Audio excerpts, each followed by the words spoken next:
Hi, this is Bruce Carlson, president of Carlson Software. I'm being joined by Nathan Cruz, who's the project leader for Precision 3D Topo and our entire Precision 3D platform.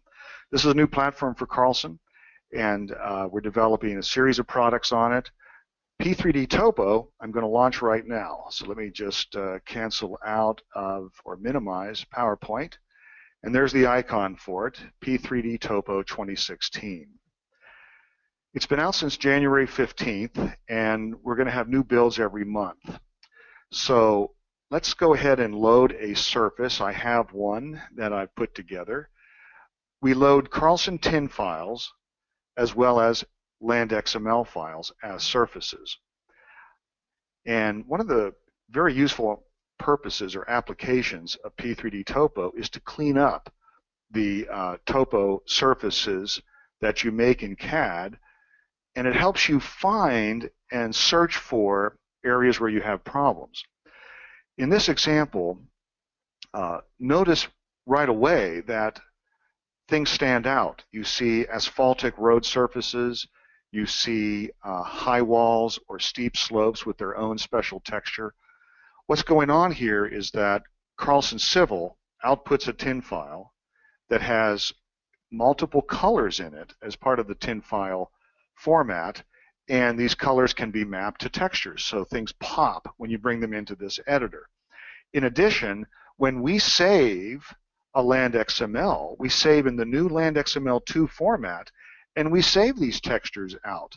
So we can read in the textures through Carlson tins, we can read in the textures through land XML files. And as more and more companies in our CAD marketplace adopt land XML2, they too will be adding textures to the surfaces. Now let me talk about a few things here. These bright lines help you see the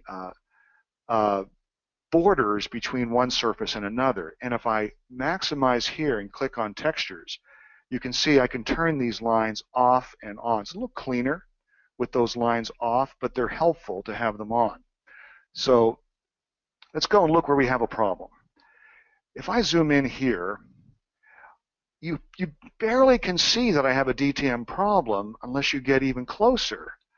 And then you start to see that this surface outputted by Carlson RoadNet in the transition from one section to another created just a little, perhaps 1 foot high wall that you wouldn't want to build in the field. You'd create a little puddle of water.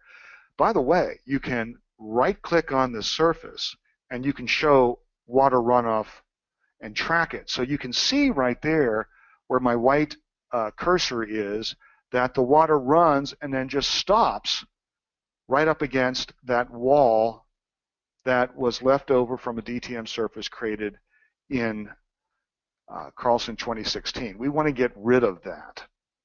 Now, the next thing we're going to do, let me point out, by the way, how high is that? Look to the right.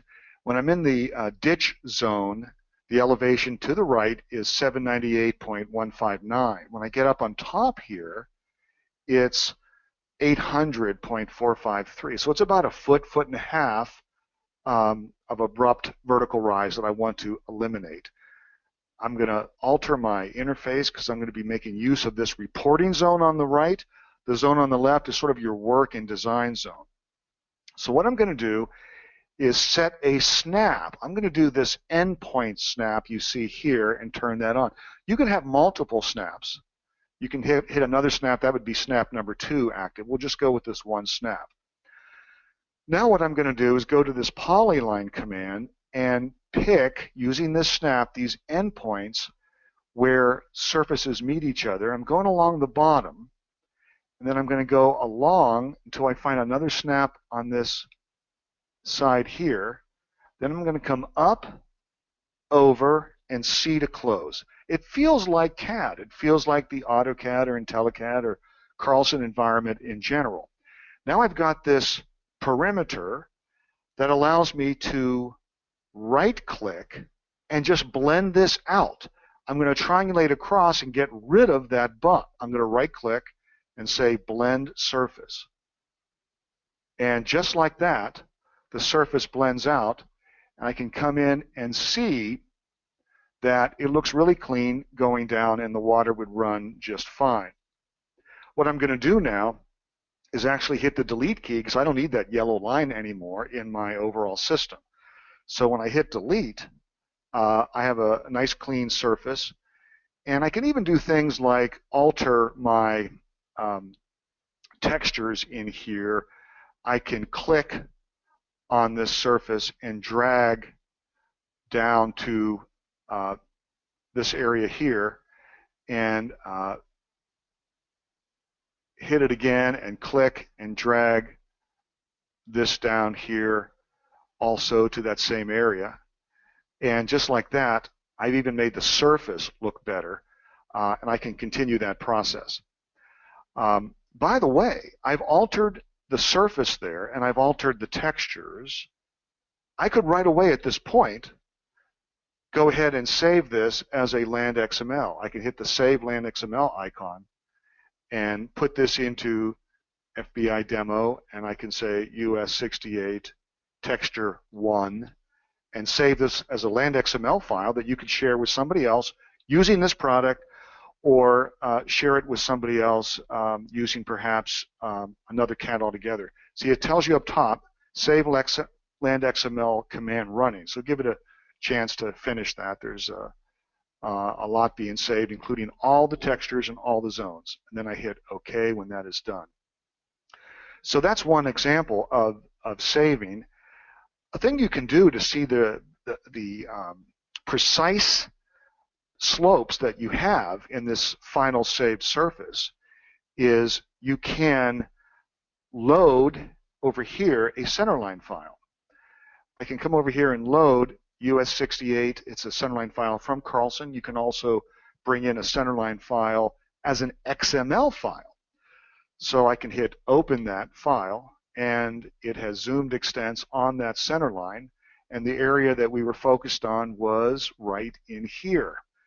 And then with the centerline file as a reference, it's right there, it's that white line, I can come in and do a slope inspector, and I can select that line, and you can see now, if you look to the right, that when my cursor is in the middle of the pavement, look to the right, and the cross slope is -2%. You even see the forward grade slope of -6.17%, and then the max slope is using both of those downhill slopes, and it's -6.48%. So all of that is important information. Let me move over to the shoulder and watch how it changes. The cross slope, this is coming out of RoadNet, so it's very gratifying that the slopes are that accurate to the third decimal place on the surface. It's -4% in the shoulder. And then as I get into the cross slope of the fill there, notice it's precisely -50% or 2 to 1. Now if I came back and got into this rock-like upslope here in cut, you can see it's 100% or 1 to 1. And if I get into the slope above it, it's 65%. That was obviously by design. Maybe that was 1.5 to 1. So that's a nice little inspector. You can hit escape. So you can use the inspector to help you fix up the slopes. Now I have another problem here. And by the way, in addition to saving a land XML file to give to somebody else with that improved slope area there that you fixed up, benefiting from all this texturing and wonderful 3D viewing where you control your sun position down here and can learn a lot from these border polylines. You can also right away click on the surface and let's see, click on the tin actually, and when you right click, watch this, you can save export the surface as edited and look at the file types here. When you pull this down, a Carlson tin, a Topcon TN3 for machine control, and a Trimble TTM. So this is really a nice tool for those who have the goal of outputting to machine control. But many engineers would want to use this just to fine-tune their DTMs to be sure they're in perfect shape to hand over to construction. in general, because a lot of roads are surveyed still, thank goodness for the survey profession. Now what I want to do is use a different tool. I could do a blend to get rid of this little problem, but let's first of all analyze the problem. You can see here that this little wedge came down, tied into the existing ground where my cursor is pointing right now, but created little vertical walls on both sides. RoadNet did a very good job on this file, by the way. These are two of only 3 or 4 areas that need to be polished up. Now we could do blend again, but let's attempt to do another form of editing here. If we come in and click on the surface, get sort of the surface having focus, you can right click and hit Edit Surface. When you hit Edit Surface, you get all these options down at the lower left and the ability to see all the tin brake lines involved here. Now I want to get right on top here. So I want to get the tin position that's causing me trouble. So I click where those blue cyan lines that are following that elevated area are. Then I come down here, I hope I got the right one, and I remove selected surface point. And there I did. See how it went away? So now I can hit right click and get out, and I took away that edge there that was bothering us. Now the only remaining thing to do might be to change that texture if you so chose, and that can be done a number of different ways. If I pick on it, I can grip this and drag it up to the upper surface, and there's still one remaining here. Or you can right click and see, let's just right click in it and select texture, and I can come over here and even do our direct texture control. And if I know the texture for that other surface, I can just drag and drop it in. So I look for it and just sort of drag and drop, and that's another way to do it. Let's just escape out. And if you want to make it look more attractive, go back to Property Explorer, turn off all the Show Polylines, and you have a nice surface ready to save and hand off and give to somebody else. Those are 2 of the editing commands. We're going to show you some more. Let me show you something else that's interesting. If you have a surface like this, you might have a surface that's completely undifferentiated on textures.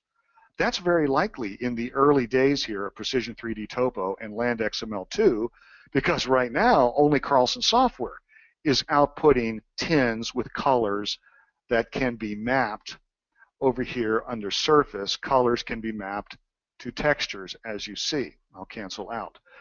So the rest of the market has to catch up. So you're going to see pretty undifferentiated surfaces. You'll see the wonderful shadowing, but you may have to retexture everything. And one technique to do that is our auto texture command. This is obviously a retaining wall that we've designed or measured as built.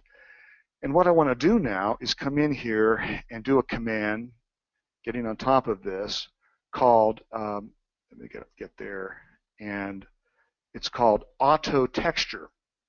So by selecting Auto Texture, it finds common slopes. This has a steady downhill slope here. So with one pick, I can then right-click or hit A to accept, to apply, and I'm going to apply an asphaltic texture over here. So when I hit A, I've applied an asphaltic texture to the top of that. It recognizes that's one common slope. Nathan will be taken over here in a second and showing some other applications of this. Then I can escape from that command altogether and click on that polyline. Here I can come in and very carefully grip and pull this down to a new position, and grip and pull this one down to a new position. And there you see I've actually helped make that whole retaining wall concrete and look a lot better. And I can spin around, zoom in, and do the same on the back side to complete the process. I can pull this one down to here, and finally pull this one down to here, and there, look at it from this side where the sun is shining, and the whole thing is now concrete. Before I hand it off to Nathan, because this 30 minutes goes really fast and we're at 12:15 already on my computer, I want to show that not only does P3D Topo serve as a wonderful, clear, crystal clear editing environment to improve your surfaces, to make sure they're buildable by construction equipment and surveyable by surveyors to be something real and useful. You can even field to finish here. Field to finish is a survey concept, but if I come over here, let's actually start to minimize a lot of what we've done. I can use this field to finish icon. You've seen me use a few of these. I can come into field to finish, and what we have here is that codes like maple are mapped to trees, and a pole, like a light pole, is mapped to a light pole. And then we have ground shots, skid marks, white and yellow lines, etc. So this can be designed by you utilizing our 3D entities and our built-in 3D polyline logic, and then simply hit OK here. And look at that. I have field to finished on top of this existing design. Now it's pretty close, but not perfect, and that's why some of the textures go in and out.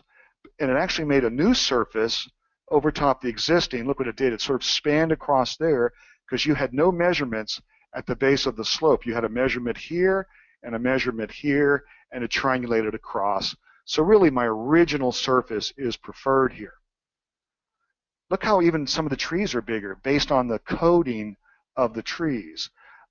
This was a 70 height. This was a 50 and 40 height. So that tree is bigger than the others, the one on the far right. The next thing I'm going to do is locate the tin file for this, right-click, and delete it. Bind to the tin, I'm back to the original surface. Now, if some of the polylines are not sufficiently draped, this yellow line should be continuous.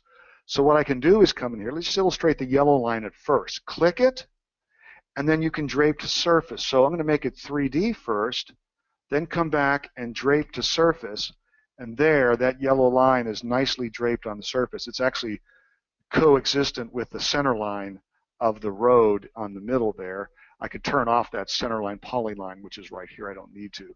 And in a similar way, I could, using my control key, hit the white line, hold the control down, go to edge of pavement, and then come down here and make them 3D, then come back and drape to surface.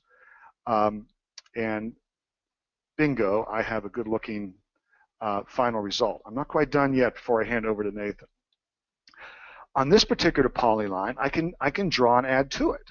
So I'm going to come over. This is not closed. It's a perimeter, say, of a building or a pad or whatever we want it to be. I'll come in here and draw using my snaps from that endpoint over to that endpoint, then hit enter. And that made a 3D polyline.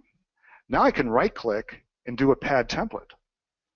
And you can see right away it found the highest point, and by default, it uses the highest point and pad templates it. Now, as I roll my mouse to the right, I can raise the pad elevation or go to my left and directly enter it. You can do mixtures of cut and fill. Here's the cut, and here's the fill on that side. So a very powerful command to do a little pad template treatment. And at this point, I can hit enter. And then if I right-click that, I can merge that in with my surface and then save it as a new land XML or save it as TIN, export it, do lots of things. But there is that superimposed pad on the site. I've taken it already to 1219. And Nathan, I'm going to hand it over to you at this point. Lee, it's up to you to switch presenters.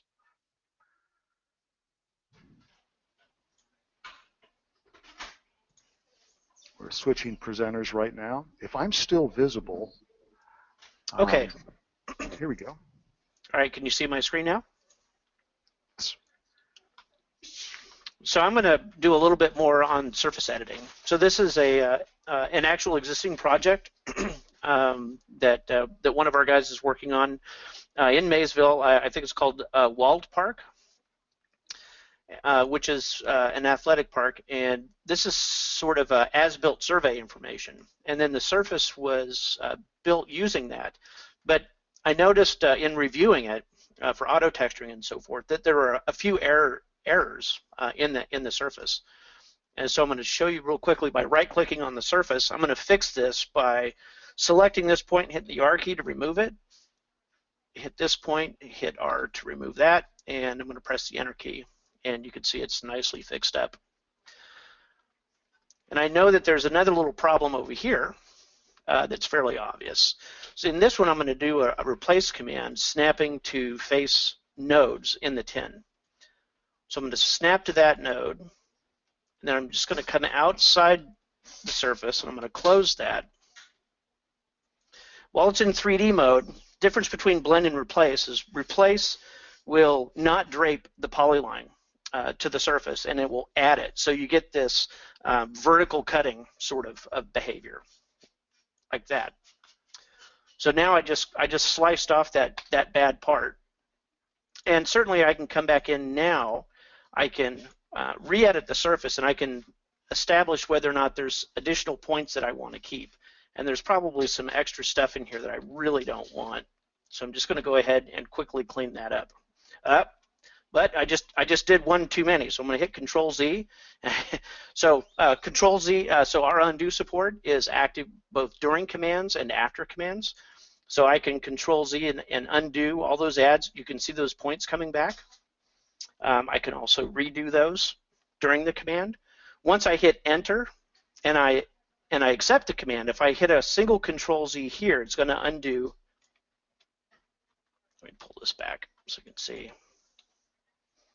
It's going to undo the entire command. But I can also hit Control Y to redo that. So there we're nice and back. So I'm going to show one other cleanup area, because these are really common things that all designers and surveyors have to deal with. I've got another little notch problem here, and I'm just going to quickly do exactly the same thing. And the nice thing about this node snap is you don't actually have to see the wireframe of the surface underneath of it. So I'm just going to come out here. I'm going to rotate a little bit. I don't really have a clean node here, but what I'm going to do is come out to a pretty good spot there. Actually, I'm going to Control Z that extra click. So while you're drawing a polyline, you can hit Control Z to undo a particular snap. And we're drawing in 3D mode, which is why the line appears to disappear underneath the surface, but it's there. And again, what I'm going to do here is trim that off.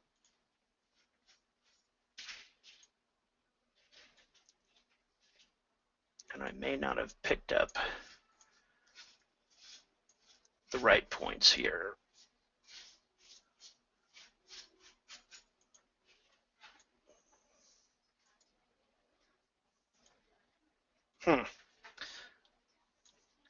That's being a little ornery. So again, Control Z.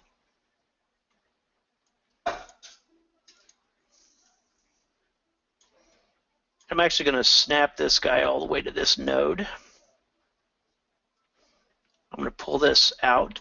I'm going to add a vertex here by right-clicking on the polyline. And what I want to do is find another even node, and I'm going to do a replace surface on that. There we go. Now that looks a whole lot better. So again, these node snaps allow, so if I go into edit surface at this point, what you see on the screen are dynamic graphics, and we're automatically snapping to the center point. We also limit the area of influence. So if you don't want to have such a large area of influence, you can shorten that down. So I'm down to 10 feet. You can also change the amount of scroll wheel, the amount that it goes up and down for each scroll wheel. So for example, I can pick on a point,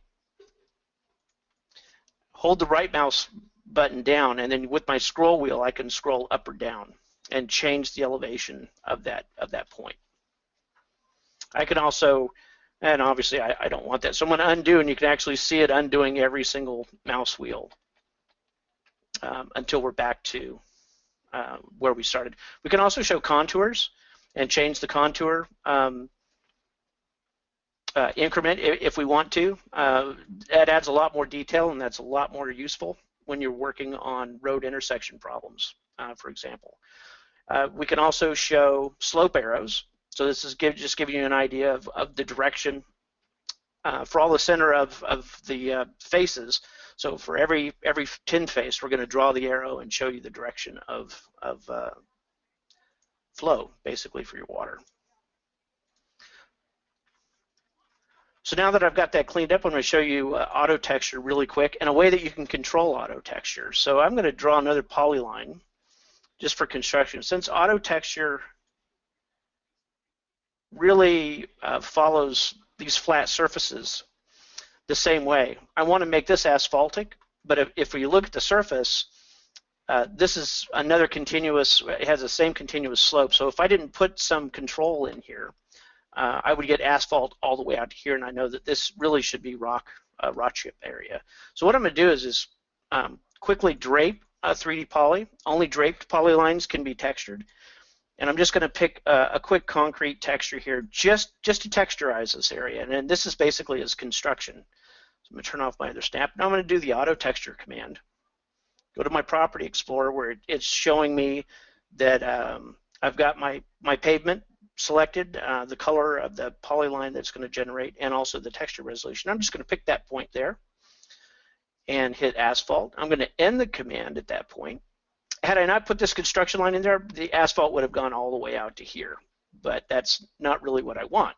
So now I'm going to get rid of that guy, and I'm going to do the auto texture command again.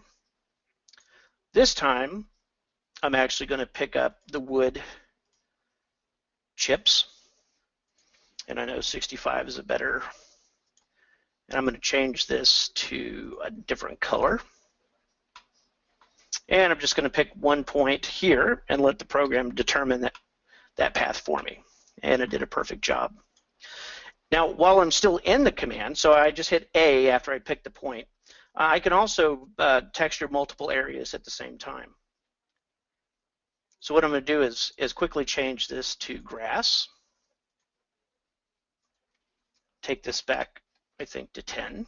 I'm going to leave the same green pavement. I'm going to hit a point here and a point here and hit apply. And now we've just auto textured these two zones. Now even during the command, if I hit Control Z, it will undo those auto textures in the same order that I did them. And there you go. So really quickly, I've shown you how to clean up a surface that was almost perfect but not quite, but now it is absolutely perfect, and also able to go in and really dress that back up. I'm going to reapply that. Go back up to my texture polys.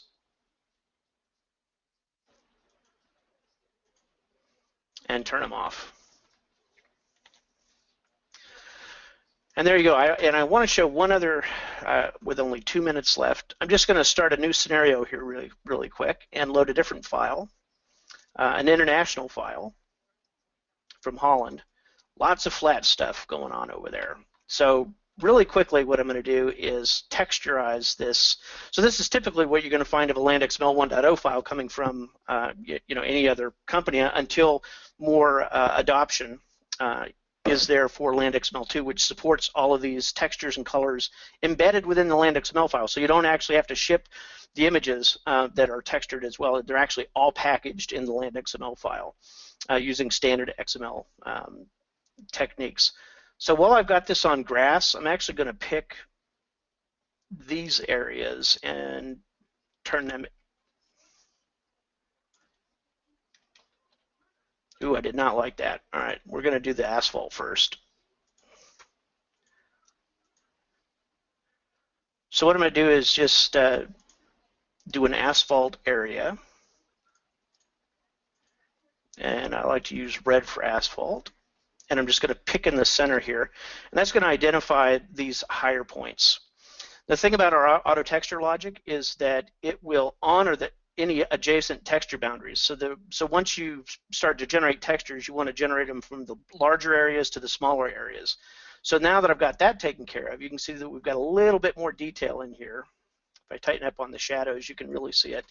So what I'm going to do here is really quickly switch this to a nice brick area, a brick pattern, also at 65. I'm just going to leave this as red, and what I'm going to do is roll out just a little bit because I can see the edges where I want to put the brick areas. And again, every point that I pick, it's going to analyze that area. And I'm going to hit apply.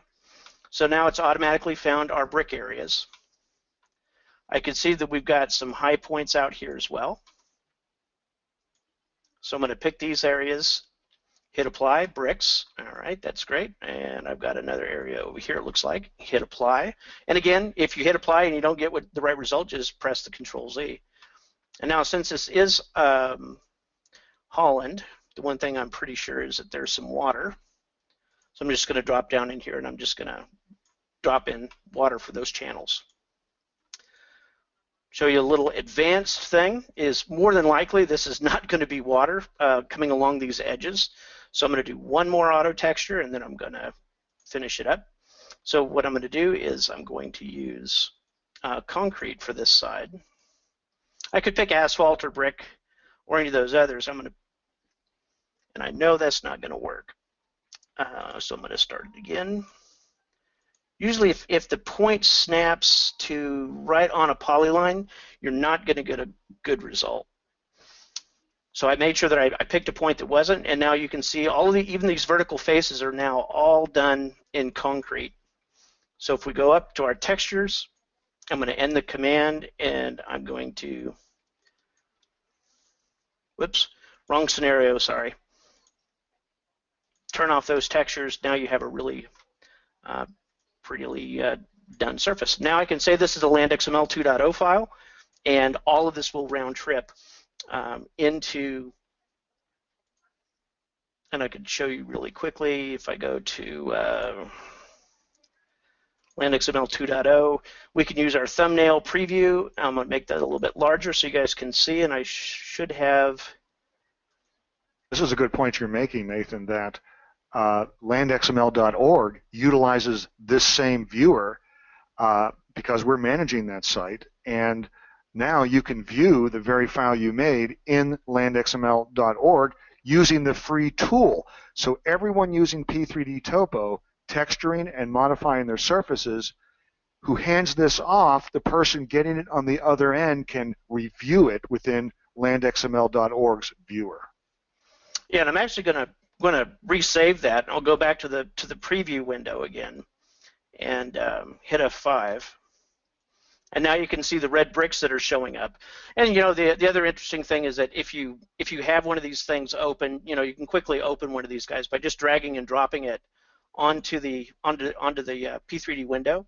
This works with whether you're in the LandXML viewing mode or whether or not you're in the full-blown product. So basically with these scenarios, you can quickly double-click on each scenario to basically retravel back to that scenario and set it active. When you do a LandXML export, it will only export data in the current scenario. But this is a way that you can review and edit across, you know, many files all in the same editing session. And I'd like to point out, Nathan, that landxml.org, even though the key thing in sharing surface files in landxml format is accuracy, so that it can be built, you can use it for design, etc.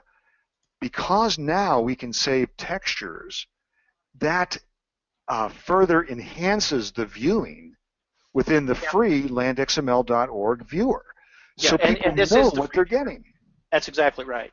And with the free viewer, you also get the thumbnail control as well. This is actually P3D running in the LandXML free edition, and you can see that you have the draw polyline, that there's a number of commands. The most important one, though, is select texture and auto texture. So the really important thing about the free LandXML viewer is not only do you get this pretty LandXML picture, but you can also texturize it, and you can basically upgrade it, and you can set colors on all of your polylines and alignments and parcels and so forth, and you can re-export that back out. And if you're using LandXML files that have coordinate systems using WKT, we automatically set the coordinate system for each for each file as it gets loaded per scenario. So in this case, we're out in Holland, you can see our latitude and longitude is actually way over there.